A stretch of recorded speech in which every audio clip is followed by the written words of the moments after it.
Finn, holistic exercise and lifestyle coach, and today I'm going to show you different ways of working your core that are more seasonal. So I have my slippery slide board out here that's more like playing on ice, and so I use this a lot in the wintertime when it's cold outside and I do less exercise outside and more inside.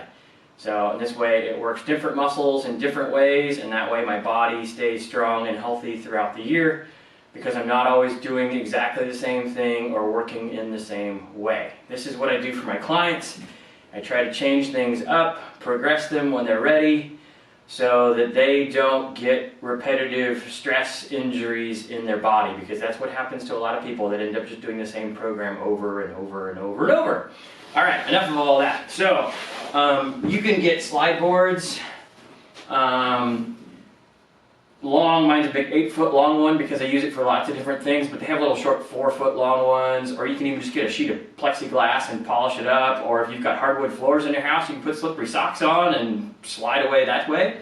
So there's lots of different ways around it, and they have little, I forget what they're called, but they have these little things that will slide on the floor too, that they're small. You can just put your feet on them, or sometimes you can strap your feet into them or your hands, or I'll show you a few things here, all right? So I'm not a big plank person because planks tend to tighten up hip flexors a lot and make them a little bit more stiff and rigid, and as a sprinter or as a sport athlete, that's not what you want, because that means that your leg isn't going to be able to travel back as fast as it possibly could, because that hip flexor might be a little extra facilitated.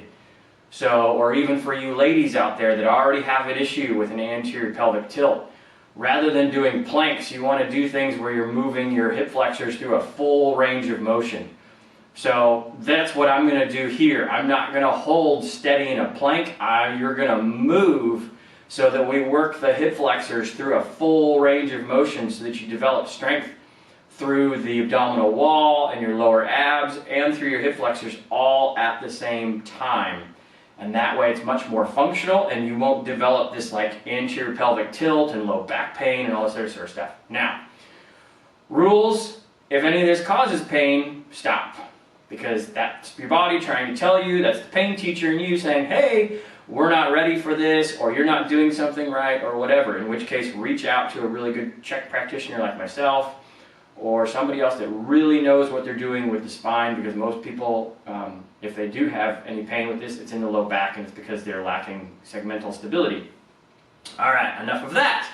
So we're going to go elbows on the floor so that you have traction first, and so that we just try the plank position. So I've got my toes on the slide board, I'm in my plank position, I'm lifted all the way up, and all that sort of thing. And then from here, I'm just going to slide. I'm going to push through my elbows, and I'm going to slide as far forward as I can, where I'm almost all the way down to the ground, and then I'm going to push back, and I'm going to go as far back as I can, and I can't go all the way back because I'm simply just not strong enough in through the shoulder blade area. So this is really great for the shoulder blades, of sliding all the way forward and all the way back, keeping the legs flat. So it's just like a plank position, but the key is I'm just sliding my whole body forward and my whole body backward, keeping the belly button in, not allowing the arch in the back to increase or decrease at any point in time, so that we have to work things, all right? So I'll do a couple of those, and that's really great for working the shoulders, all right? And then I'll come up to the hands, and I don't really do all these back to back. You can, but I don't typically do all these back to back. I kind of play around with them and do them in whatever order I feel like doing, and in between other things. So then we can go in a push-up position. So my hands are on the floor and my feet are on the slide board, and I'm in the push-up position. And I'm on the long way so that I have lots of room front to back, so I can slide my feet forward and backward, because basically what we're going to do, if you know what mountain climbers are, we're going to be in that push-up position, and we're going to do mountain climbers. And the thing I like about the mountain climbers on the slide board is you don't have to pick your feet up, so your hips aren't bouncing. And a lot of times people will like move their body up and down a whole lot when they're doing mountain climbers and jump. This isn't jumping, this is just sliding the feet up and down, trying to drive those knees up towards your chest, and then reach all the way out. And this is how we can really work those hip flexors and the core and the low abs and the belly button all at the same time without making your hip flexors really stiff, because they've got to go through that full range of motion. So you want to make sure that when you're out there, you get those legs all the way extended without arching your spine. You want to go full range of motion one way, other way. And then you can pick up the pace and go fast and really work everything and get that heart rate going. So once again, you can do it for 5-second little bursts, 10, 15, 20, 30. Some of that might depend upon the sport you play and how long you need to be active, all right? So now that's kind of like one of the easier ways. Then we could do double knees in the same way. So still in that push-up position, and we could bring both knees in and then back out. Both knees in, then back out. Both knees in, back out.